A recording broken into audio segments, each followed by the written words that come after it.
بسم الله الرحمن الرحيم يا أيها الذين آمنوا لا تأكلوا أموالكم بينكم بالباطل إلا أن تكون تجارة عن تراض منكم ولا تقتلوا أنفسكم إن الله كان بكم رحيما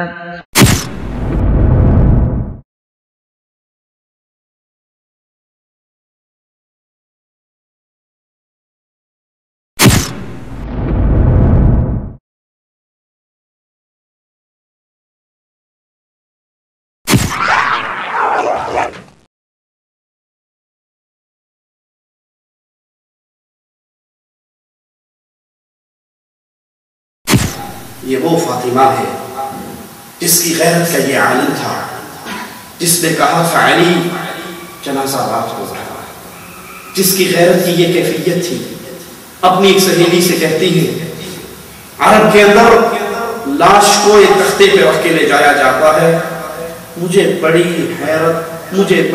غیرت آتی ہے کہ میری کفن کی چادر پہ لوگوں کی نظر پڑے۔ لوگوں اپنی بیٹیوں کو فاطمہ کی سیرت پہ چلاؤ۔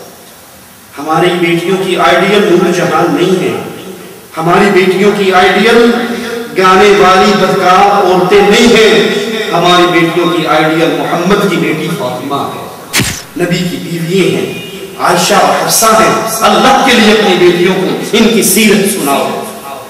ان کی سہیلی کہنے لگی میں حبشہ ہجرت کر کے گئی تھی، میں نے وہاں پہ ان کی لاشوں کو لے جانے کا ایک طریقہ دیکھا تھا، وہ تختے پہ رکھنے کی بجائے ایک تختہ ادھر ہے تو سائڈوں پر بھی تختہ لگا کے اس کے اندر لاش کو رکھ کے لے جاتے تھے۔ اگر آپ چاہیں میں آپ کے لیے ویسا نہ بنا دوں۔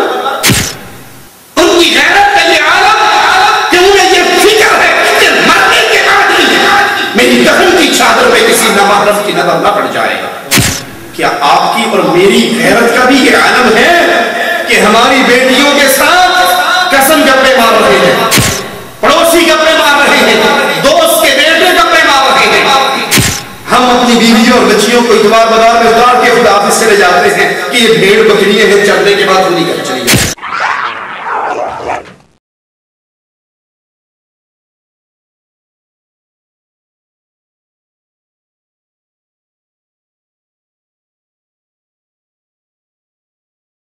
اور یہاں حدیث کیا بتا رہی ہے؟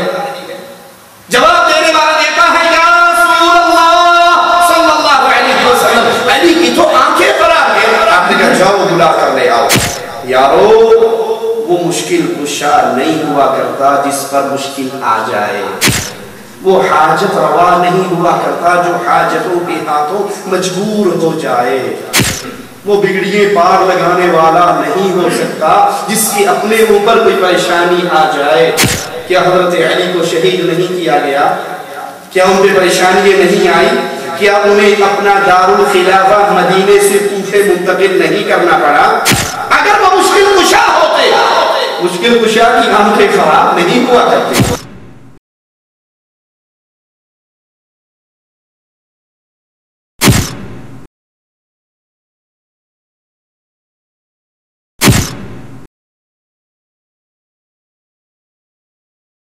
کے سامنے فضائل اہل بیت کے تعلق سے شیخ توصیف الرحمن راشدی جو ہمارے مہمان خصوصی ہیں، تو آپ لوگوں کے سامنے انشاءاللہ اس عنوان پر قرآن حدیث کی روشنی میں وضاحت کریں گے اور آپ لوگوں کے سامنے اس چیزوں کو بتائیں گے۔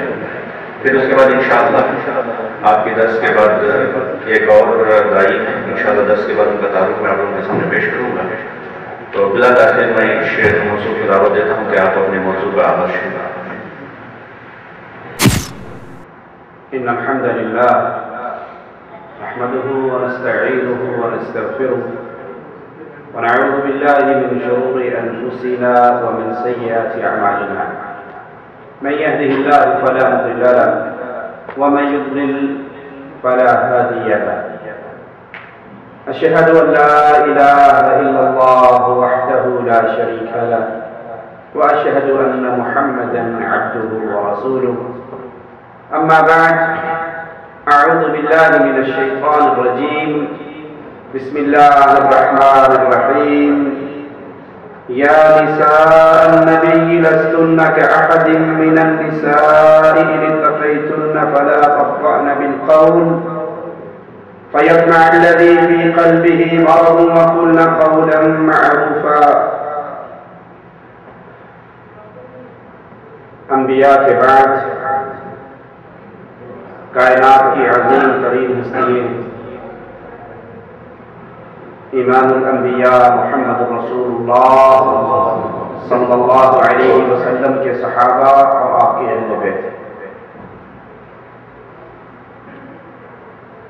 انبیاء کائنات کی سب سے افضل ہستی ہوا کرتی ہیں، اور انبیاء کے بعد یہ مقام اللہ کے نبی علیہ السلام کے صحابہ اور آپ کے اہل بیت کا ہے. ان سے اللہ راضی ہوا، اپنی رضا کا اعلان کیا، ان کے لیے جنت کا اعلان کیا. اہل بیت یہ سنتے ہی ہمارے ذہن کے اندر چند مخصوص لوگوں کے نام آتے ہیں، اور معاشرے میں معروف یہی کروایا جاتا ہے، مشہور یہی کیا جاتا ہے کہ اہل بیت سے مراد صرف حضرت علی، حضرت فاطمہ، حضرت حسن اور حضرت حسین رضوان اللہ علیہم اجمعین یہی اہل بیت ہیں. باقی کسی کا اس نام سے کوئی تعلق نہیں ہے. تو آئیے دیکھیں کہ اہل بیت ہیں کون، اس سے مراد کون ہے. قرآن حکیم کی آیات کو سنیے.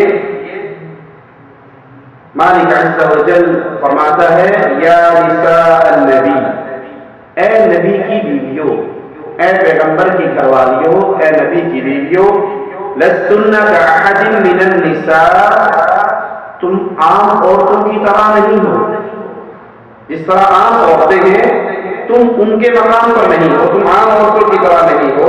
ان اتقیتن فلا تخضعن بالقول، اگر تم پرہیزگار بننا چاہتی ہو تو پھر اجنبی آدمی سے، غیر محرم انسان سے گفتگو کرتے ہوئے اپنے لہجے کو نرم نہ رکھو، لوچ والا لہجہ نہ ہو، نرم گفتگو نہ ہو. فیطمع الذی فی قلبہ مرض، تمہاری نرم گفتگو سن کر جس کے دل میں بیماری ہے وہ کوئی امید نہ کر بیٹھے. وَقُلْنَ قَوْلًا مَعْرُوفًا، اور جب بھی بات کرو تو معروف بات کرو. لب و لہجہ سادہ، لب و لہجہ بالکل عام، اس کے اندر غیر محرم سے بات کرتے ہوئے کوئی نرمی کا پہلو نہ ہو. دستور کے مطابق گفتگو کرو. وَقَرْنَ فِي بِيُوتِكُنَّ، تمہارا کام اپنے گھر کی چار دیواری کے اندر رہنا، اپنے گھر کی چار دیواری میں رہو. وَلَا تَبَرَّجْنَ جاہلیہ، جیسے جاہلیت کے دور میں عورت اپنی زینت کا اظہار کرتی تھی، تم اپنی زینت کا ایسے اظہار نہ کرو. وَأَقِمْنَ الصَّلَاةَ، نماز قائم کرو. وَآتِينَ الزَّكَاةَ، زکات ادا کرو.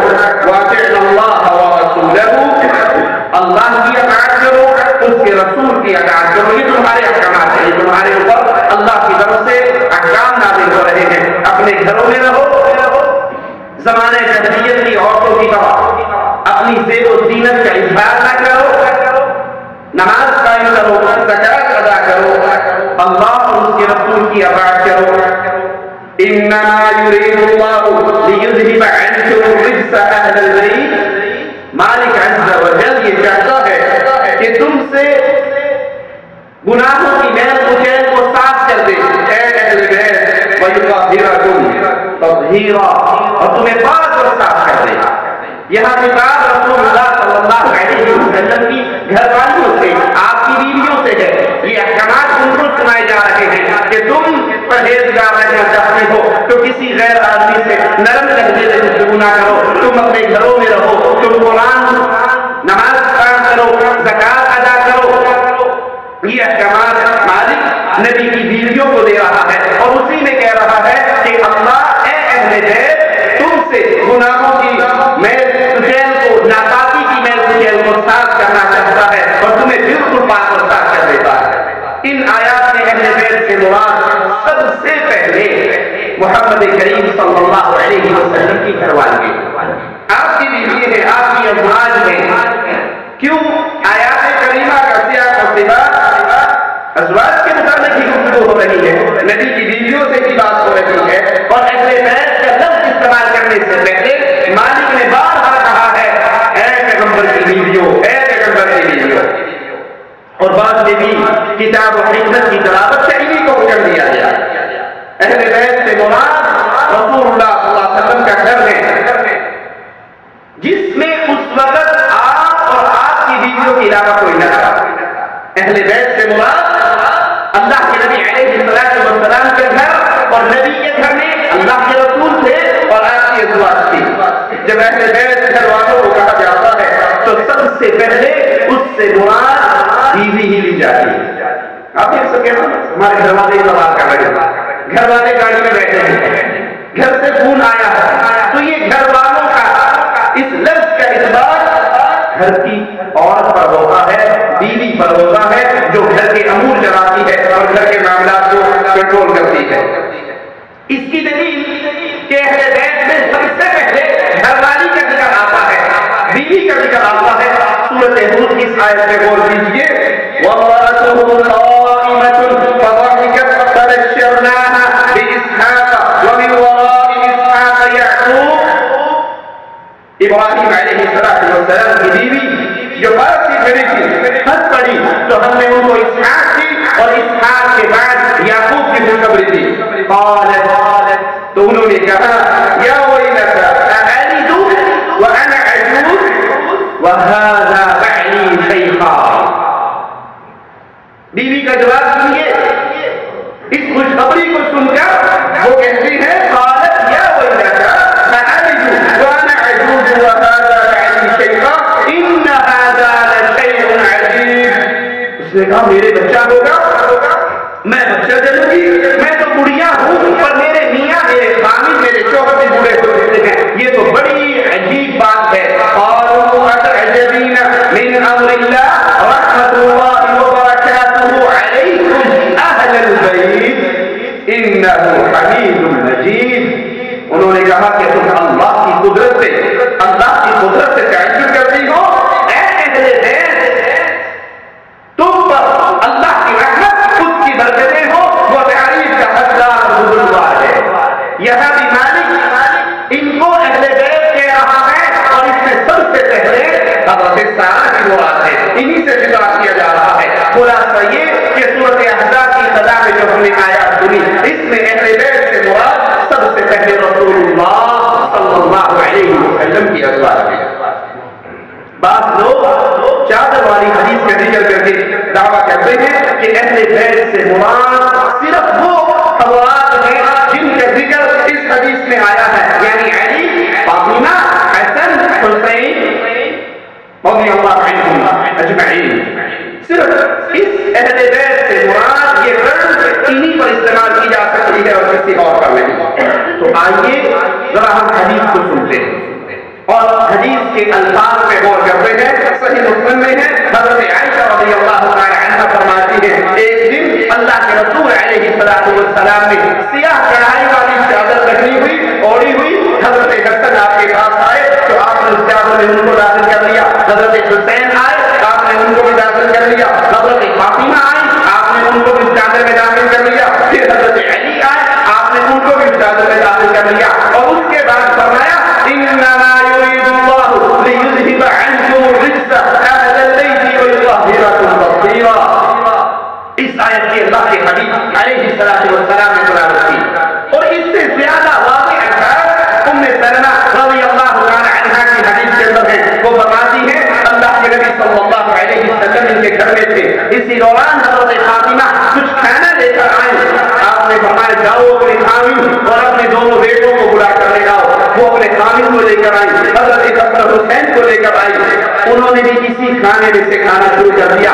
آپ ایک چادر پر تشریف فرماتے. ام سلمہ کہتی ہے میں نماز پڑھ حدیث کی تو مالک عز و جل نے یہ آیت نازل فرمائی انما یرید اللہ لیذھب عنکم الرجس اہل البیت.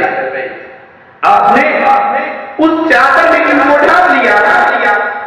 علی، فاطمہ، حسن، حسین، ان سب کو اس چادر میں ڈھانپ لیا اور پھر اپنا ہاتھ باہر نکالا اور اسے آسمان کی طرف بلند کر کے کہا اللہم ہؤلاء اہل بیتی وخاصتی فاذھب عنہم الرجس وطہرہم تطہیرا. آپ نے ان سب کو اپنی چادر میں ڈھانپا، اپنے ہاتھ کو باہر نکالا، آسمان کی طرف بلند کر کے کہا اے اللہ یہ بھی میرے گھر والے ہیں، یہ میرے خاص لوگ ہیں، لہذا ان سے بھی ناپاکی کو دور کر دے، انہیں بھی اچھی طرح پاک کر دے. ام سلمہ رضی اللہ تعالی عنہا فرماتی ہے میں نے اپنا سر اسی چادر کے اندر داخل کیا اور کہا اللہ کے رسول صلی اللہ علیہ وسلم میں بھی آپ کے ساتھ ہوں، میرے لیے بھی دعا کیجیے، میں بھی آپ کے ساتھ ہوں. تو آپ نے فرمایا انک الی خیر، انک الی خیر، یہ آپ کے خیر پر ہے، یعنی آپ تو پہلے سے ہی اہل بیت میں شامل ہیں. انک الی خیر، تو تو خیر کی طرف ہے، تو تو خیر کی طرف ہے، تیرا شمار تو پہلے ہی اہل بیت میں ہے. یعنی یہ جو آیت اتری یہ اللہ کے رسول صلی اللہ علیہ وسلم کی بیویوں کے بارے میں اتری اور اس آیت کے اترنے کے بعد پھر اللہ کے نبی صلی اللہ علیہ وسلم نے اس چادر میں حضرات علی، فاطمہ، حسن و حسین رضوان اللہ علیہ اجمعین کو بھی ڈھانپا، اپنا ہاتھ باہر نکالا اور اللہ سے دعا کی کہ اے اللہ جس طرح میری ازواج کو تم نے اہل بیت والی آیت میں شامل کیا ہے یہ بھی میرے اپنے ہیں اور یہ بھی میرے پیارے ہیں، یہ بھی میرے خاص آدمی ہیں، ان کو بھی اس میں شامل کرنا. یہ قرآن حدیث کے ذرائع سے یہ ثابت ہو گیا کہ اہل بیت کے اندر رسول علیہ السلام کی ازواج شامل ہیں. تو آئیے ان ازواج کے فضائل قرآن سے سنتے ہیں. اللہ کے نبی علیہ السلام کی تمام چیزیں، آپ کی تمام ازواج وہ ناپاک افعال، ناپاک اخلاق و کردار سے مکمل پاک تھی. اللہ کے نبی علیہ السلام کائنات کے سب سے افضل انسان تھے. جب آپ کائنات کے سب سے افضل انسان ہو تو آپ کی گھروانی کیسی ہوگی؟ انسان جتنا افضل ہوتا ہے، جتنا اعلیٰ ہوتا ہے، جتنا اس کا مرتبہ بلند ہوتا ہے ویسے ہی رشتے کی تلاش کرتا ہے. اور یہ وہ ہے جو اللہ کا پیغمبر ہے. یہ کیسے ہو سکتا ہے محمد کریم علیہ السلام کائنات کے سب سے افضل انسان ہو اور اعوذ باللہ ثم اعوذ باللہ آپ کی گھروانی کائنات کی سب سے بری ہوتے ہو؟ یہ کیسے ممکن ہے؟ ہر آدمی اپنے اسٹیٹس کے مطابق رشتہ تلاش کرتا ہے. مثال دیتا ہوں، ڈاکٹر ہے، اس کی کوشش ہوتی ہے کسی لیڈی ڈاکٹر سے شادی ہو. سید ہے، قریشی ہے، اعلیٰ نسل کا ہے، اس کی کوشش ہوتی ہے کہ میرے ہی خاندان، میرے ہی قوم کا ملے، میرے ہی اسٹیٹس اور میرے ہی برابر کا رشتہ مجھے ملے.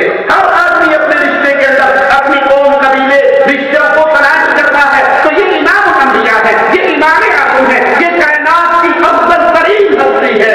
جو کائنات کی افضل ترین ہستی ہو اس کا بستر بھی اتنا ہی پاک ہوا کرتا ہے.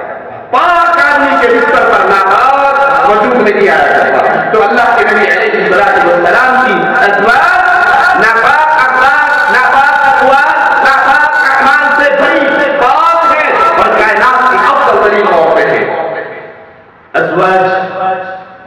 ازواج رسول مومنوں کی مائیں ہیں. قرآن میں فرماتا ہے النبی اولا بالمؤمنین من انفسهم وازواجه امہاتهم. یہ محمد علیہ السلام یہ مومنوں پر خود ان کی جانوں سے زیادہ حق رکھتے ہیں. ہماری جان پہ اتنا حق ہمارا نہیں جتنا محمد کریم صلی اللہ علیہ وسلم کا ہے. اگر نبی کی محبت میں ہماری جان چلی جائے، آپ کا دین پہنچاتے ہوئے ہماری جان چلی جائے، اللہ کی قسم اس سے بڑی خوش نصیبی اور کوئی. اسی لیے صحابی کو جب آپ نے دیکھا تھا میرا پیغام فلاں بستی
اس سے بڑا بدنصیب کون ہو جو ماں کو گالیاں دے؟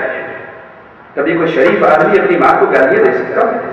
ایک امام کی ماں مر گئی، رونے لگ گئے، بہت رونے لگا۔ شاگردوں نے کہا ہم سے صبر کی باتیں کرنے والے ہمارے استاد امام صاحب ہمیں تو آپ صبر کی تلقین کرتے تھے اور ماں کے مرنے پہ اتنا روتے ہو؟ کہا لوگوں میں ماں کے مرنے پر نہیں رو رہا، میں رو اس لیے رہا ہوں جنت کا دروازہ کھلا تھا، آج وہ دروازہ میرے لیے بند ہو چکا ہے۔ جو ماں کو گالی دے، جو ماں کی توہین کرے، جو ماں کے ساتھ بدتمیزی کرے، وہ انسان عقل اور شرف والا انسان نہیں ہے بلکہ وہ ظالم ہے، وہ اپنی جان پر ظلم کر رہا ہے۔ اس آیت کریمہ میں اللہ عز و جل نے اپنے پیغمبر کی ازواج کو مومنوں کی مائیں قرار دیا۔ جو حقیقی مومن ہیں، جو حقیقی سچے مومن ہیں، وہ اپنی ماؤں کے احترام سے بڑھ کر محمد کی بیویوں کا احترام کرتے ہیں علیہ السلام۔ ان کے دل میں اتنا احترام اپنی سگی ماں کا نہیں ہوتا جتنا احترام آقا علیہ السلام کی پیاری ازواج کا ہے۔ وہ اپنی ماں کی عزت کرتے ہیں، وہ ان کی عزت میں حرف نہیں آنے دیتے۔ جس طرح ان کی سگی ماں کو کوئی گالی دے ان سے برداشت نہیں ہوتا، اسی طرح اہل ایمان یہ بھی برداشت نہیں کرتے کہ وہ ہماری روحانی مائیں جو ہماری سگی ماں سے زیادہ عظیم ہے، افضل ہے، اعلیٰ ہے، جن کو رسول کی بیوی ہونے کے ناطے مالک نے چنا ہے، نبی کے بستر پہ مالک نے پہنچایا ہے، ان کی کوئی توہین کرے، ان کے ساتھ بدتمیزی کرے، ان کے بارے میں گندی زبان استعمال کرے، اہل ایمان اس کو برداشت نہیں کیا کرتے۔ جب نبی کی ازواج مومنوں کی مائیں ہیں، اسی لیے اللہ عز و جل نے ان سے نبی کی وفات کے بعد نکاح کرنا حرام قرار دے دیا۔ مائیں ہیں تو ماں سے نکاح حرام ہے، ماں سے نکاح نہیں ہو سکتا۔ نبی کی بیویاں بھی ہماری مائیں ہیں، جس طرح سگی ماں سے نکاح نہیں ہو سکتا، اسی طرح محمد علیہ السلام کی وفات کے بعد ان کی ازواج سے بھی نکاح نہیں ہو سکتا۔ وَمَا كَانَ لَكُمْ أَن تُؤْذُوا رَسُولَ اللَّهِ وَلَا أَن تَنكِحُوا أَزْوَاجَهُ مِن بَعْدِهِ أَبَدًا۔ تمہارے لیے لائق نہیں، جائز نہیں کہ تم امام الانبیاء محمد رسول اللہ کو تکلیف دو صلی اللہ علیہ وسلم۔ کیا خیال ہے کسی کی بیوی کو گالی دی جائے تو اس کو تکلیف ہوتی ہے یا نہیں؟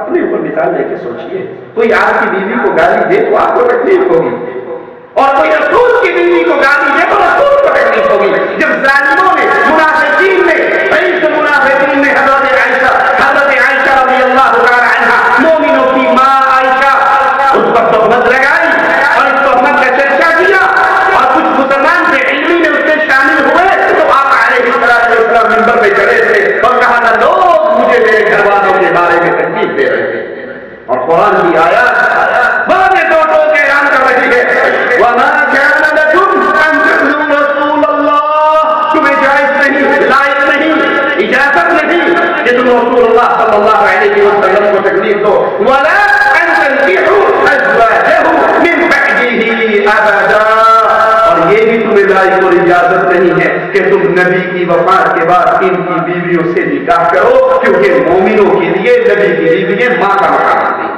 إِنَّ ذَلِكُمْ كَانَ عِندَ اللَّهِ عَظِيمًا، جو کوئی یہ کرنے کا سوچے تو یہ گناہ یاد کر لو، اللہ کے نزدیک بہت بڑا گناہ ہے، بے شک یہ اللہ کے نزدیک بڑے گناہ کا کام ہے۔ ازواج رسول کو مالک نے یہ اختیار دیا کہ آپ چاہو دنیا کی زیب و زینت لے لو اور تمہیں رسول علیہ السلام اچھے انداز سے رخصت کر دیں، اور اگر چاہو اللہ اس کے رسول اور آخرت کے گھر کو چن لو۔ تو نبی کی ازواج نے، اللہ ان سب سے راضی ہو، ہماری ماؤں نے بغیر تعمل کے فوراً اللہ اس کے رسول اور آخرت کے گھر کو چن لیا اور دنیا کی زیب و زینت کو ٹھوکر مار دی۔ یہ دلیل ہے کہ وہ کائنات کی سب سے افضل ترین عورتیں تھیں، وہ اللہ اور اس کے رسول سے محبت کرنے والی عورتیں تھیں، وہ جنت سے محبت کرنے والی عورتیں تھیں۔ اور یہی جبرائیل نے آ کر کہا تھا یا رسول اللہ صلی اللہ علیہ وسلم حفصہ انہا قوامۃ صوامہ، یہ بڑے روزے رکھتی ہے، یہ بڑا قیام کرتی ہے، اور اس کی یہ دو عادتیں اللہ کو اتنی پیاری ہے، اے نبی یہ دنیا میں بھی آپ کی بیوی ہے اور آخرت میں بھی آپ کی بیوی ہے، یہ جنت میں بھی آپ کی بیوی ہے۔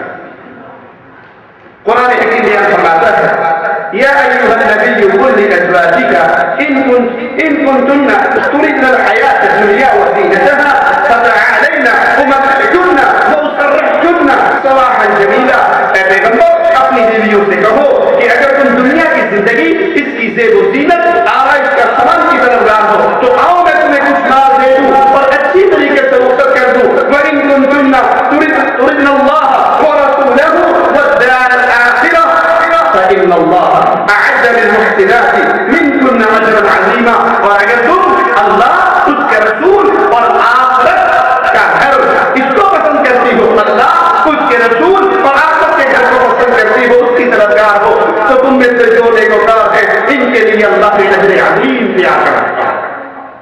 صحیح بخاری میں ہے، حضرت عائشہ رضی اللہ تعالی عنہ فرماتی ہے کہ سب سے پہلے اللہ کے رسول صلی اللہ علیہ وسلم نے مجھ سے اس مسئلے پہ بات کی اور کہا عائشہ میں تجھ سے ایک بات کہنے لگا ہوں، اپنے ماں باپ سے مشورہ کیے بغیر جلد بازی میں اس کا جواب نہ دینا، بلکہ اپنے ماں باپ سے اس کا مشورہ کرنا، ان سے پوچھ کے مجھے جواب دینا۔ اور وہ مشورہ کیا ہے؟ پھر اللہ کے نبی علیہ السلام نے یہ قرآن کی آیات پڑھی۔ حضرت عائشہ فرماتی ہیں حالانکہ رسول اللہ صلی اللہ علیہ وسلم کو یقین تھا کہ میرے ماں باپ مجھے کبھی بھی آپ صلی اللہ علیہ وسلم سے جدائی کا مشورہ نہیں دیں گے۔ جب آپ نے یہ آیات پڑھی تو میں نے کہا یا رسول اللہ صلی اللہ علیہ وسلم، میں مشورہ کس بات سے اپنے ماں باپ سے کروں؟ میں تو اللہ کو چاہتی ہوں، اس کے رسول کو چاہتی ہوں اور جنت کی طرف رکھتی ہوں، جنت کو چاہتی ہوں، میں کس بات سے اللہ اپنے ماں باپ سے مشورہ کروں؟ میں تو پہلے ہی یہ فیصلہ لے چکی ہوں کہ مجھے اللہ محبوب ہے، اس کا رسول محبوب ہے اور جنت کا گھر مجھے پیارا ہے۔ پھر آپ نے اپنی ساری بیویوں سے کو یہ بات پوچھی اور ساری بیویوں نے وہی جواب دیا جو حضرت عائشہ نے جواب دیا تھا رضی اللہ تعالی عنہ۔ اللہ کے حبیب علیہ السلام کی ازواج کو اللہ مالک نے 2 گنا اجر عطا کرنے کا وعدہ کیا۔ قرآن حکیم سنیے وَمَن يَقْنُتْ مِنكُنَّ لِلَّهِ وَرَسُولِهِ وَتَعْمَلْ صَالِحًا نُؤْتِهَا أَجْرَهَا مَرَّتَيْنِ، تم میں سے جو اللہ اور اس کے رسول کی فرما بردار رہے گی اور نیک عمل کرتی رہے گی، اس کو ہم دگنا ثواب دیں گے۔ وَأَعْتَدْنَا لَهَا رِزْقًا كَرِيمًا، اور اس کے لیے ہم نے عزت والی روزی کا اہتمام کر رکھا ہے۔ اللہ کے نبی علیہ السلام کی بیوی عام عورتوں کی طرح نہیں ہے، بلکہ ان سے کہیں زیادہ افضل ہے۔ کیوں؟ ایک تو انہیں نبی کو دیکھ کر ایمان لانے کا شرف حاصل ہوا، شرف صحابیت، اور دوسرا ان کو نبی علیہ السلام کے عقد نکاح میں آنے کا شرف حاصل ہوا۔ یہ 2 شرف اللہ کے نبی علیہ السلام کی ازواج کو ہے، اس لیے اللہ کے نبی کی بیوی عام عورتوں کی طرح نہیں ہے۔ فرمان الہی میں بول دیجیے یا نساء النبی لستن کأحد من النساء، اے نبی کی بیویوں تم عام عورتوں جیسی نہیں ہو، تمہاری کیفیت عام عورتوں والی نہیں ہے۔ انہیں شرف صحابیت بھی ملا اور اللہ کے نبی کے نکاح میں آنے کا شرف بھی ملا۔ رسول اللہ صلی اللہ علیہ وسلم کی ازواج کی فضیلت کے لیے یہی کافی ہے کہ اللہ نے انہیں دنیا میں امام الانبیاء کی بیوی بنایا اور قیامت کے دن بھی وہ جنت کے اندر بھی رسول اللہ صلی اللہ علیہ وسلم کی بیوی ہیں اور ہمیشہ نبی کے ساتھ جنت میں رہنے والی ہیں۔ یہ مسئلہ سمجھنے کے بعد کہ نبی کی بیوی اصل اہل بیت ہے، اور پھر اللہ کے نبی نے علی، فاطمہ، حسن، حسین کو بھی اپنی چادر میں لپیٹ کر اللہ سے دعا کر کے اس آیت کے زمرے میں داخل کیا۔ تو آئیے حضرت علی رضی اللہ عنہ اللہ کے فضائل رسول کریم صلی اللہ علیہ وسلم کی احادیث سے سنتے ہیں۔ صحیح بخاری میں ہے خیبر کے دن رسول کریم صلی اللہ علیہ وسلم نے فرمایا صبح میں جھنڈا اس کے ہاتھ میں دوں گا جس کے ہاتھ سے اللہ فتح کرے گا، وہ اللہ سے محبت کرتا ہے، اس کے رسول سے محبت کرتا ہے، اللہ اور اس کے رسول بھی اس سے محبت کرتے ہیں۔ حدیث میں آتا ہے ساری رات صحابہ سوچو فکر میں رات دی کہ یہ عظیم خوشخبری صبح کس کو ملنے والی ہے، اور صبح جب آپ کی مجلس میں آئے تو سارے بڑی تیار ہو کر نظر نبی کا ڈالے لے کے شاید آپ کی زبان سے میرا نام نکل دے، آپ مجھے دیکھ لیں، آپ مجھے کہہ دیں، لیکن جن کو آپ کی نظر تلاش کر رہی تھی وہ موجود. آپ نے پوچھا علی بن ابی طالب کہاں ہے؟ یا وہ کہتے ہیں رسول اللہ صلی اللہ علیہ وسلم کو علم غیب ہے اور نبی پوچھ رہے ہیں علی بن ابی طالب کہاں ہے. علم غیب ہوتا تو پوچھنے کی ضرورت نہ ہوتی. کہا یا رسول اللہ صلی اللہ علیہ وسلم حضرت علی کی تو آنکھیں خراب ہیں، ان کی آنکھوں میں درد اور تکلیف ہے جس کی وجہ سے وہ اپنے پھیلے ہوئے ہیں. آپ نے کہا جاؤ ان کو لے کر آؤ. یا علی مدد کے نعرے لگانے والوں، علی مشکل کشا کی صدائیں لگانے والوں، میرے مولا علی مشکل کشا میں کشتی پار لگا دینا. ناز علی مظہر العجائب تجدہ عون لك في النوائب كل هم وغم سينجلي بزيارة فيعلي. خشکی ہو، تری ہو، غم ہو، دکھ ہو، طوفان ہو، بارش ہو، بس یا علی مدد کا نعرہ لگاؤ، تمہاری بیڑی پر علی مشکل کشا ہے، علی حاکم روا ہے، علی بادلوں پہ سواری کرتے ہیں، علی بارش برساتے ہیں، علی لا حول ولا قوة الا باللہ. اور یہاں حدیث کیا بتا رہی ہے؟ جواب دینے والا دیتا ہے یا رسول اللہ صلی اللہ علیہ وسلم علی کی تو آنکھیں خراب ہیں. آپ نے کہا جاؤ بلا کر لے آؤ. یارو وہ مشکل کشا نہیں ہوا کرتا جس پر مشکل آ جائے، وہ حاجت روا نہیں ہوا کرتا جو حاجتوں کے ہاتھوں مجبور ہو جائے، وہ بگڑیے پار لگانے والا نہیں ہو سکتا جس کی اپنے اوپر کوئی پریشانی آ جائے. کیا حضرت علی کو شہید نہیں کیا گیا؟ کیا ان پہ پریشانی نہیں آئی؟ کیا انہیں اپنا دارالخلافہ مدینے سے کوفے منتقل نہیں کرنا پڑا؟ اگر وہ مشکل کشا ہوتے، مشکل کشا کی آنکھیں خراب نہیں ہوا کرتی. آپ نے بلایا جاؤ علی کو لے کر آؤ، پھر اپنا لعاب حضرت علی کی آنکھوں میں لگایا. حضرت علی رضی اللہ عنہ فرماتے ہیں اس کے بعد پھر میری آنکھوں میں کبھی تکلیف نہ ہوئی. آپ نے ان کے ہاتھ میں چھینڈا دیا اور کہا جاؤ علی جاؤ. حضرت علی چند قدم چلتے ہیں اور کہتے ہیں یا رسول اللہ صلی اللہ علیہ وسلم میں کس بنیاد پہ ان سے جنگ کروں؟ لڑائی کی بنیاد، لڑائی کی وجہ کیا ہے؟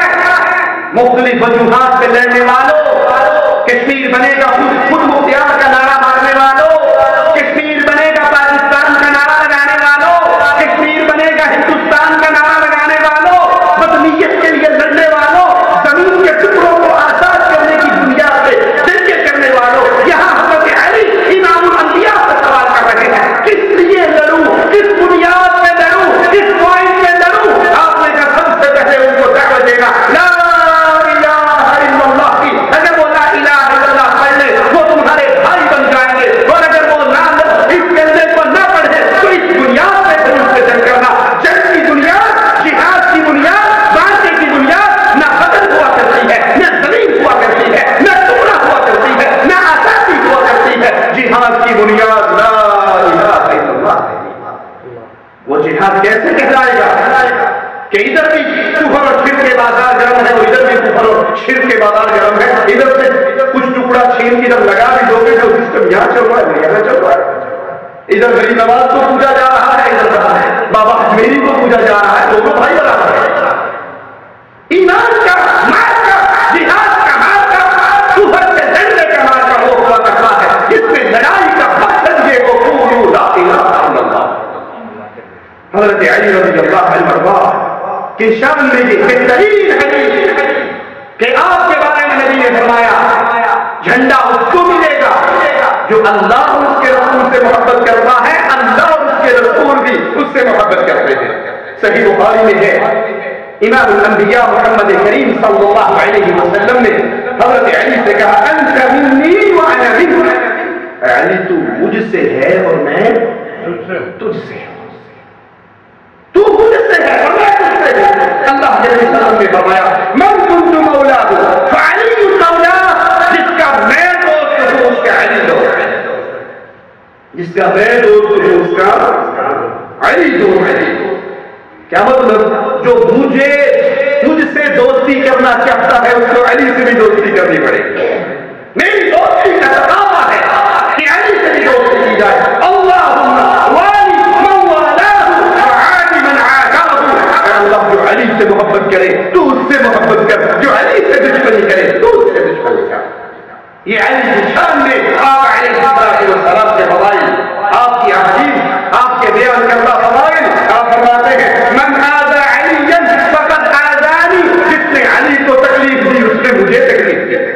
جس نے علی کو تکلیف دی اس نے مجھے تکلیف دی. صحیح مسلم میں ہے حضرت علی فرماتے ہیں اس ذات کی قسم جو دانے کو پھاڑتی ہے یعنی اس میں سے انگوری نکالتی ہے, کھیتی نکالتی ہے, جو انسان کو پیدا کرتا ہے, میرے نبی نے مجھ سے عہد کیا تھا کہ صرف مومن مجھ سے محبت کریں گے.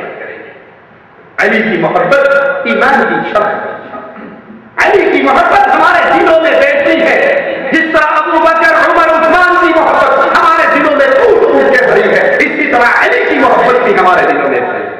ہم نہ ابو بکر اور عمر اور عثمان کو گالی دینا جائز سمجھتے ہیں, نہ حضرت علی کو گالی دینا جائز سمجھتے ہیں. ہمارے مذہب میں گالی دینا جائز کیونکہ یہ طریقہ ہمیں امام الانبیاء محمد کریم نے سکھایا کہ نہیں ہے. فرمایا میرے نبی نے مجھ سے عہد کیا تھا صرف مومن مجھ سے محبت کریں گے اور وہ منافق ہوگا جو مجھ سے بغض کرے گا. علی سے بغض کرنا منافق کی نشانی ہے, صحابہ کرام سے بغض کرنا منافق کی نشانی ہے. آپ نے اسی لیے فرمایا میرے صحابہ کو گالی نہ دو, جو میرے صحابہ کو تکلیف دیتا ہے وہ حقیقت میں محمد کریم کو تکلیف دے گا صلی اللہ علیہ وسلم. مسند احمد میں ہے نبی کریم نے وہ 10 خوش نصیب جن کا نام لے کے ان کو جنت کا ٹکٹ عطا فرمایا.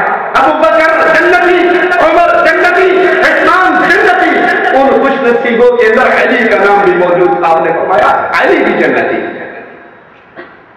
صحیح مسلم میں ہے اللہ کے نبی علیہ السلام پہاڑ پہ کھڑے تھے, آپ کے ساتھ ابو بکر, عمر, عثمان, علی, طلحہ, زبیر رضوان اللہ علیہ اجمعین, یہ سارے آپ کے ساتھ پہاڑ پہ کھڑے. وہ چٹان جس پہ یہ سب کھڑے تھے وہ تھرکنے لگی. آپ نے کہا اہجا فما علیک الا نبی او صدیق او شہید, ٹھہر جا اے چٹان, ٹھہر جا, آرام سے رہو. تیرے اوپر نبی ہے, تیرے اوپر صدیق ہے اور تیرے اوپر شہید, اور تو کوئی نہیں.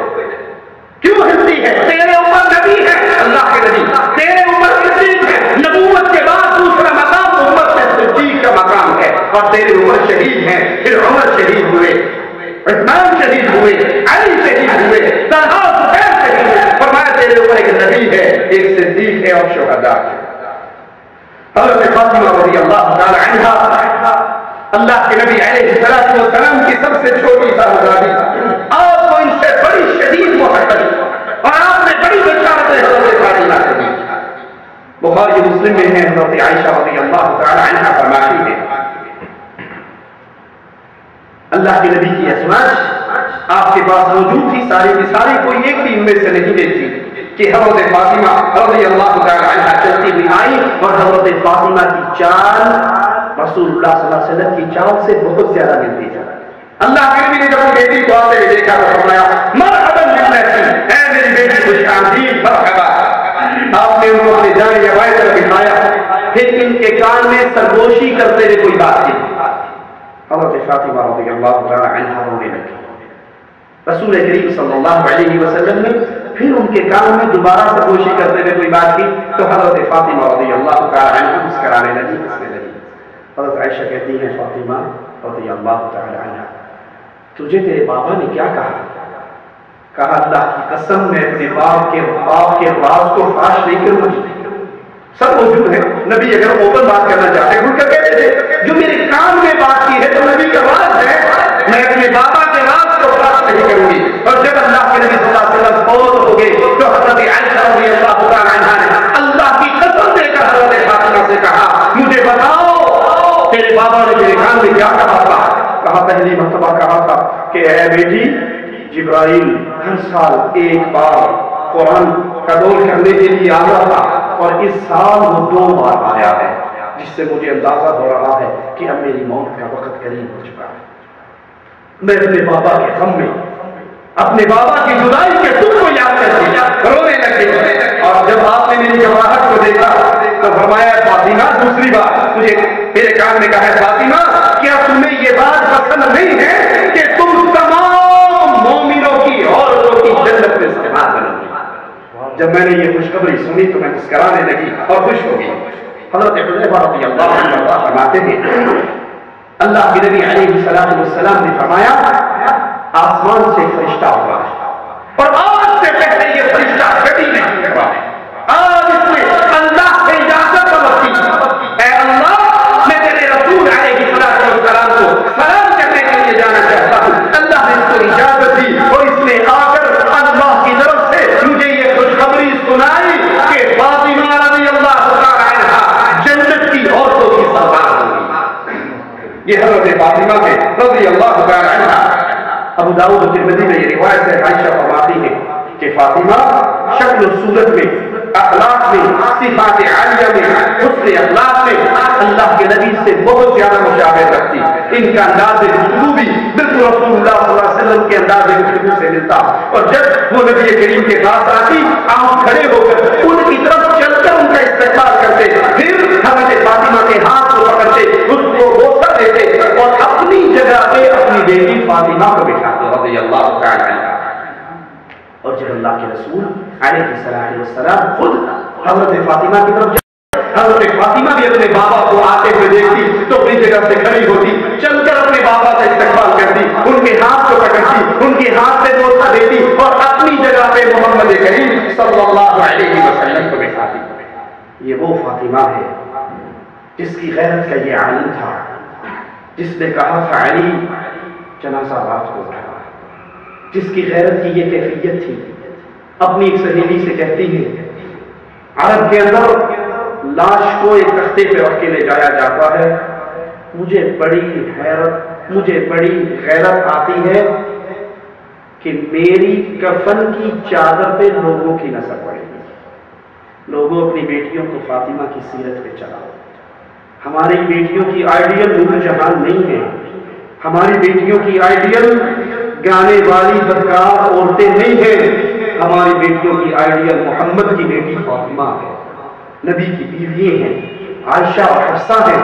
اللہ کے لیے اپنی بیٹیوں کو ان کی سیرت سناؤ۔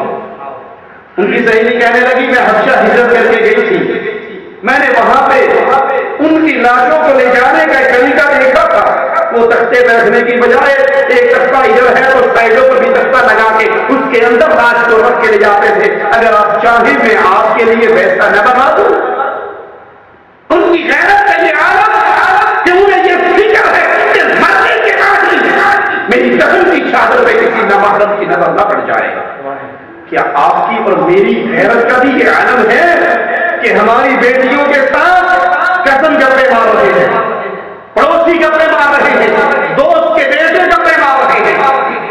ہم اپنی بیویوں اور بچیوں کو اتوار بازار میں اتار کے خدا آفس سے لے جاتے ہیں کہ یہ بھیڑ بکریاں ہیں، چلنے کے بعد پوری کر چلی جائے۔ یہ مومنوں کی، مومن عورتوں کے لیے نور کا مینار ان کی زندگی، مرنے کے بعد بھی یہ سوچ ہے کہیں میری کفن کی چادر پہ نامحرم کی نظر نہ پڑ جائے۔ اللہ کے لیے یہ سیرت کی باتیں اپنی بیٹیوں کو، اپنی بیویوں کو، جن کے ہاں بے پردگی فیشن بن چکا ہے، جن کے ہاں پردہ کرنا نکاح ہونے کے بعد بھی پتہ لگ جائے کہ ہونے والا داماد پردے کا پابند ہے، وہ گھر بیٹھے بیٹھے پورا لے لیتی، طلاق ہو جاتی کہ ہم اس کو بیٹی نہیں دے سکتے جو ہماری بیٹیوں کے پہ دستانے، ان کے منہ پہ نقاب، ان کے پاؤں میں جرابے چڑھائے گا۔ ایسے پرانے بقیہ نور قسم کے انسان کو اپنی بیٹی نہیں دے سکتے۔ ہم تو اپنی بیٹی اس کو دیں گے جو سیدھی 70 پہ بیٹھا ہو، اور ہماری بیٹی بال کھول کے بے پردہ، بے پردہ کھلا ہوا چہرہ، بے غیرتی کا مظاہرہ کرتے ہوئے اس کے پیچھے بیٹھی ہو اور وہ پورے شہر کا راؤنڈ لگاتا ہو، بیوی اس کی ہو اور اس کے چہرے کے نظارے پورا شہر کا ہو۔ یہ سوچنے والا غیرت کی حدود سے آگے نکل چکا ہے، وہ بے غیرتی اور دیوسی کی دلدل میں گر چکا ہے۔ یہ تو غیرت ہے کہ ایمان ہے، مومن برداشت نہیں کرتے کہ ان کی عزت پہ غیر محرم کی نگاہ پڑ جائے۔ خود رسول کریم صلی اللہ علیہ وسلم کے گھر میں ایک شخص گھر کے باہر دروازے میں انتظار کر رہا اور ایک سوراخ سے اندر جھانک رہا تھا۔ آپ کے ہاتھ میں لوہے کی کنڈی تھی جس سے آپ اپنے بالوں میں کنڈی کر رہے، اور جب آپ کو باہر آنے پہ پتا لگا کہ یہ جھانک رہا تھا، کہا اگر مجھے پہلے پتا لگ جاتا میں یہ لوہے کا کنڈا تیری آنکھ میں مار کے کھول دیتا۔ یہ مومنوں کی غیرت ہے۔ اور ہمارے ہاں روشن خیالی کی ایسی بے غیرتی کی لہر چلی ہے، روشن خیال اس کو سمجھا جاتا ہے کہ دروازے میں کوئی آئے، گھر میں مرد کوئی نہ ہو تو عورت اس کے بھاگتی بھی جائے، جی کون؟ فلاں ہے، وہ تو نہیں ہے لیکن میں بیٹھک کھولتی ہوں، بیٹھے چائے بنا کر لاتی ہوں، آتے ہی ہوں گے۔ اور اس کے مرد گھر میں نہیں ہیں، غیر مرد گھروں میں بیٹھے ہیں۔ یہ بغیرتی کا دور ہے، یہ بغیرت لوگ ہیں، ان کی ایمان کی خیرت مت ہے۔ اللہ کے نبی صلی اللہ علیہ وسلم کی بیویوں کی سیرت، آپ کی بیٹیوں کی سیرت، اس پر اپنی بیٹیوں کو ڈھالو اگر چاہتے ہو کہ امت کے اندر اس طرح کے لوگ پیدا ہوں جو اس امت کو ذلت کی دلدل سے نکال کے لے جائیں، اور اگر چاہتے ہو کہ ہمارے گودوں میں ہے جوانوں پیدا ہو رہے پھر جس بغیرتی کے راستے پہ چل رہے وہ چلتے رہو۔ حسن حسین رضی اللہ عنہما اللہ کے نبی علیہ السلام کے پیارے شہزادے، پھر مدینے کے حضرت حذیفہ سے روایت ہے اللہ کے نبی فرماتے ہیں بے شک یہ فرشتہ جو آج آیا ہے اس سے پہلے زمین پہ نہیں آیا، اس نے آج اللہ سے اجازت طلب کی مجھے سلام کرنے کے لیے، تو اللہ نے اس کو میرے لیے یہ خوشخبری دے کر بھیجا ہے کہ جاؤ نبی کو بتاؤ فاطمہ جنت کی عورتوں کی سردار ہوگی اور حسن و حسین جنت کے نوجوانوں کے سردار ہوں گے۔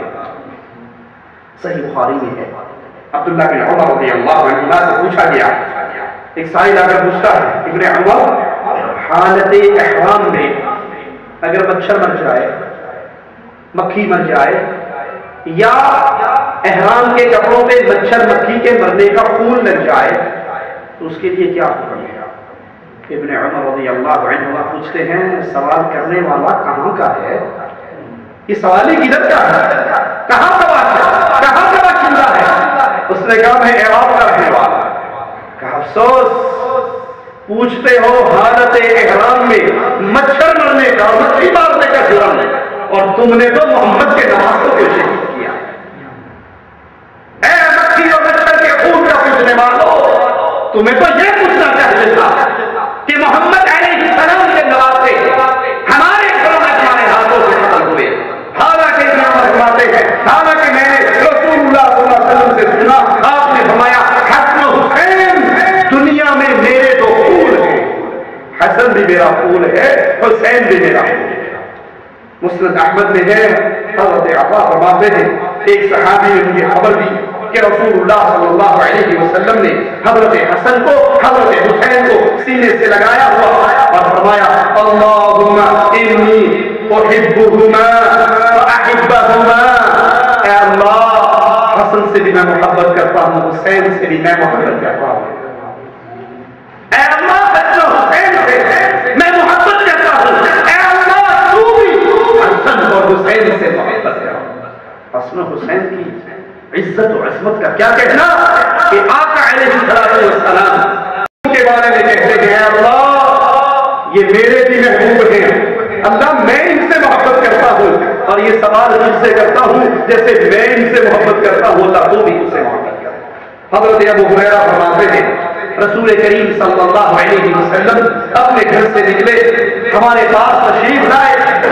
حضرت حسن حسین آپ کے ساتھ تھے، ایک کندھے پر حسن بیٹھے ہوئے، ایک کندھے پر حسین بیٹھے ہوئے۔ کتنے عظیم سوار ہیں اور کتنی عظیم سواری، آقا کے کندھے حسن حسین آپ کے کندھوں پہ بیٹھے ہوئے۔ آپ کبھی حسن کو پیار کرتے اور کبھی حضرت حسین کو پیار کرتے۔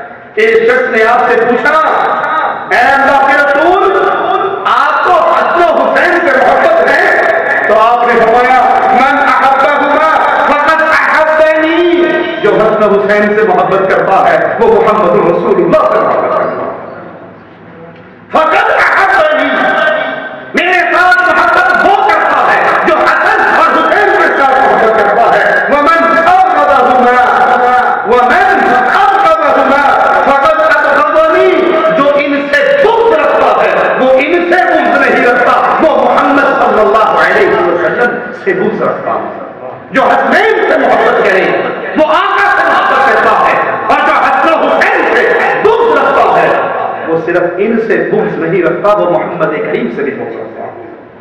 ابو داؤد میں ہے اللہ کے نبی صلی اللہ علیہ وسلم خطبہ ارشاد فرما رہے کہ حسنین کریمین حسن و حسین نانا کی آواز سن کر نکلے، مسجد میں آئے، سرخ قمیص سے پہنی ہوئی اور ان میں پھسل پھسل کے بار بار گرنے لگے۔ رسول کریم صلی اللہ علیہ وسلم ممبر پہ جمعے کا خطبہ ارشاد فرمایا اور حسن اور حسین ان کی طرف آتے ہوئے پھسل جائیں اور زمین پہ گر جائیں، تو اللہ کے نبی نے اپنے خطبے کو روک دیا۔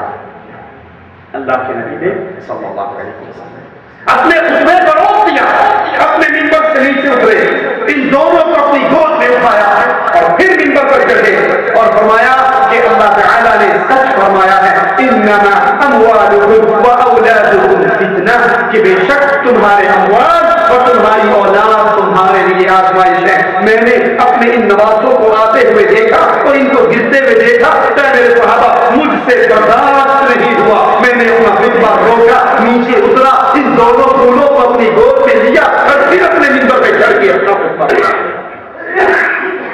کہنے والے کہتے ہیں اہل بیت سے صحابہ محبت نہیں کیا کرتے تھے، بلکہ نعوذ باللہ ثم نعوذ باللہ ان کے درمیان عداوت تھی۔ حسن حسین، فاطمہ، علی رضی اللہ عنہم اجمعین، ان کی فضائل کی جو حدیثیں میں نے سنائی اس کے راوی کون ہے؟ ابو ہریرہ۔ اس کے راوی کون ہے؟ حذیفہ بن یمان۔ اس کی راوی حضرت عائشہ۔ اگر نعوذ باللہ ثم نعوذ باللہ ان کی بات مان لی جائے تو اہل بیت کی شان والی حدیثوں کو ابو ہریرہ کیوں نقل کر رہے؟ بلکہ وہ جو صحابہ اور اہل بیت سے تفریق کرتا ہے، ان کے درمیان نفرت کے بیچ لوگوں کے سامنے رکھتا ہے کہ ان کے درمیان اختلاف کا انتشار تھا، یہ صحابہ کا بھی دشمن ہے اور یہ اہل بیت کا بھی دشمن ہے۔ فاطمہ کی شان میں آنے والی حدیث کو حضرت عائشہ بیان کر رہی ہے، حسنین کی شان میں آنے والی حدیث کو حضرت ابو ہریرہ بیان کر رہی ہے۔ صحابہ اور اہل بیت میں محبت کی عظیم داستانیں ہیں، کبھی اللہ نے موقع دیا تو اگلے درس میں انشاءاللہ اہل بیت اور صحابہ کے درمیان محبتیں، ان کے درمیان رشتے داری، ان کے درمیان عثمان کے بیٹے ہیں اور اہل بیت کی بیٹیاں ہیں، عمر کی بیٹیاں ہیں، اہل بیت کے مرد ہیں، کس طرح کے رشتے ہوئے اللہ نے توفیق دی تو انشاءاللہ پھر کبھی بیان کریں گے۔ لیکن اہل بیت کی ان شان کو، ان احادیث کو اپنے سامنے رکھیے، اور افسوس کاش ہم وہیں تک رک جاتے جہاں تک ہمیں ہمارے رسول صلی اللہ علیہ وسلم نے اپنے اہل بیت کی شان بتائی تھی۔ اکثریت لوگوں کی ایسی ہے جو اہل بیت کی محبت میں غلط کرنا شروع کر دیتے ہیں۔ حضرت علی رضی اللہ عنہ اللہ کے نبی کے بڑے پیارے، آپ کے چچیرے بھائی، بچوں میں سب سے پہلے اسلام لانے والے، آپ کی مدد کرنے والے، ہجرت کی رات آپ کے بستر پہ سونے والے، لیکن وہ علی کون ہے؟ اللہ کے بندے، اللہ کے بندے، اللہ کے نبی کے چوتھے خلیفہ، مسلمانوں کے چوتھے خلیفہ۔ لوگوں نے حضرت علی کو اٹھایا اور اللہ کر دیا۔ لال شہباز قلندر سیون شریف میں ان کا دربار ہے، ان کے دربار سے ایک بہت بڑا بینر لکھا ہوا جس میں علی اللہ اکٹھا، علی اس یا بڑا کر کے اس کے اندر اللہ لکھا اور کہا کہ قلندر، لال شہباز قلندر صاحب فرمایا کرتے تھے کہ علی وہ ہے جس کو عربی میں اللہ کہا جاتا ہے، ہندی میں بھگوان کہا جاتا ہے، فارسی میں خدا کہا جاتا ہے، انگلش میں گاڈ کہا جاتا ہے۔ علی اور اللہ دونوں کے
توبہ توبہ توبہ علی نو خدا اپنے ہاں، ایک ذاکر بیان کرتا ہے توبہ توبہ توبہ علی نو خدا اپنے ہاں، نہ خدا کو جدا رکھنے ہاں۔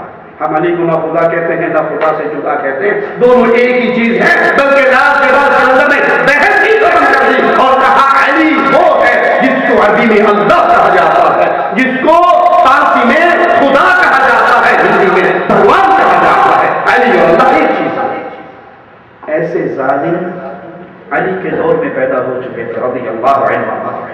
یہ اس وقت نعرہ لگ گیا اور کہنے والوں نے کہا تھا علی علی نہیں ہے، علی الہ ہے، علی علی نہیں ہے، علی الہ ہے۔ دھماکمت کلندر علی کا پہلا نمبر، علی دم دم کے اندر، ہر روح کے اندر علی، ہر روح کے اندر علی۔ علی کے الہ ہونے کا نعرہ ابن سبا یہودی کی پارٹی نے علی کی زندگی میں لگایا ہے۔ حضرت علی رضی اللہ عنہ نے ان کو بلایا، توبہ کرنے کا کہا، اپنے عقیدوں سے باز آنے کا حکم دیا، اور جب وہ باز نہیں آئے تو حضرت علی رضی اللہ عنہ نے ان کو اٹھایا اور جلتی ہوئی آگ کے اندر جلا ڈالا۔ یہ اللہ تو اللہ ہے، علی تو اس کا بندہ ہے۔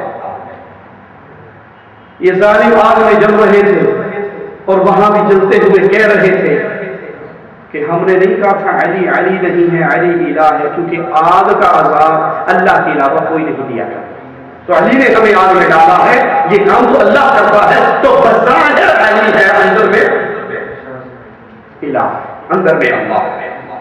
علی کی شان میں غلو کرتے ایک ذاکر کہتا ہے کہ پاکستان کی دیواروں پہ یا علی مدد یا علی مدد یا علی مدد لکھا ہوا، کچھ ظالموں نے کیا کرنا چاہا، گالی دے کر کہتا ہے کہ جہاں جہاں یا علی مدد لکھا ہوا تھا وہاں سے علی مدد کاٹ کر یا اللہ مدد یا اللہ مدد یا اللہ مدد لکھ دیا۔ کہا جب میں اس کو دیکھتا ہوں تو مجھے علی کی عظمت کو اور سجدے کرنے کو جی چاہتا ہے۔ سجدہ کس کے سامنے ہوتا ہے؟ یہ علی کو اللہ کہنے والے، یہ علی کو الہ بنانے والے، یہ کہتا ہے میرا علی کی عظمت کے سامنے سجدے کرنے کو جی کرتا ہے کہ اس ظالم نے 1400 سال بعد یہ تسلیم تو کر لیا، اس کو علی کے مقابلے میں کوئی انسان نہیں ملا، اللہ ہی ملا۔ لا حول ولا قوت الا باللہ، انا للہ و انا الیہ راجعون۔ کہا علی کے مقابلے میں یا علی مدد کے مقابلے میں انہوں نے کسی آدمی کا نام نہیں لیا، ان کو علی کے مقابلے میں بندہ نہیں ملا، اللہ ہی ملا ہے۔ آپ دیکھ رہے ہوں گے اور دیکھتے ہیں کراچی سے خیبر تک ان لوگوں نے جن کی کوئی اصل نہیں ہے، جن کی کوئی نسل نہیں ہے، کراچی سے خیبر تک انہوں نے سارے ملک کی سفید دیواروں پر اپنی بلدیت کی ساری سیاہی انڈیل کر ایک نعرہ مٹایا ہے، ایک نعرہ لکھا ہے۔ جہاں جہاں یا علی لکھا ہوا تھا وہاں وہاں لکھا یا اللہ یا اللہ یا اللہ۔ تو میں جملہ کہہ رہا ہوں، میں نے یا تو 7 محرم کو یہ کراچی میں المحسن کے 2 لاکھ کے مجمع میں کہا تھا، اور پورا مجمع قیامتوں کے منزلوں پر جا کر آسمانوں پر علی کی حقانیت کا جواب دیا تھا، یا آج میں پیش کر رہا ہوں 7 محرم کے بعد، یہ آپ دیکھیں گے دیواروں پر یا علی مدد جہاں لکھا ہے وہاں یا اللہ مدد یا اللہ مدد یا اللہ مدد۔ تو میں نے کہا تھا میں اس کا جواب کوئی نہیں دیتا، بلکہ یا اللہ مدد لکھا ہوا جب دیکھتا ہوں تو علی کی حقانیت کو سجدے کرنے کو جی چاہتا ہے۔ علی کے بدل نسل دشمن نے بھی یا علی کاٹ کر یا اللہ مدد لکھ کر 1400 برس کے بعد تسلیم تو کیا کہ یا علی کے مقابلے میں اس لانتی کو بھی کوئی بندہ نظر نہیں آیا، اللہ ہی آیا۔ ہم علی کے مقابلے پہ یا اللہ مدد اس لیے نہیں کہتے کہ ہمیں علی کے مقابلے پہ کوئی بندہ نہیں ملا ہے، ہم اس لیے کہتے ہیں کہ مدد مانگنا عبادت ہے جو اللہ کے علاوہ کسی اور کی نہیں کی جا سکتی۔ رہا کر مقابلہ تو علی رضی اللہ عنہ اپنی زبان مبارک سے خود فرمایا کرتے تھے کہ محمد کریم صلی اللہ علیہ وسلم کے بعد اس امت کے افضل ترین لوگ ابو بکر ہیں، عمر ہیں، اور جنہوں نے علی کے سامنے امت میں سب سے بڑا مقام حضرت علی کو دیا، ان سے بات کرتے ہوئے حضرت علی خود منبر سے کوفے کی جامع مسجد میں کھڑے ہو کر کہتے ہیں لوگوں اس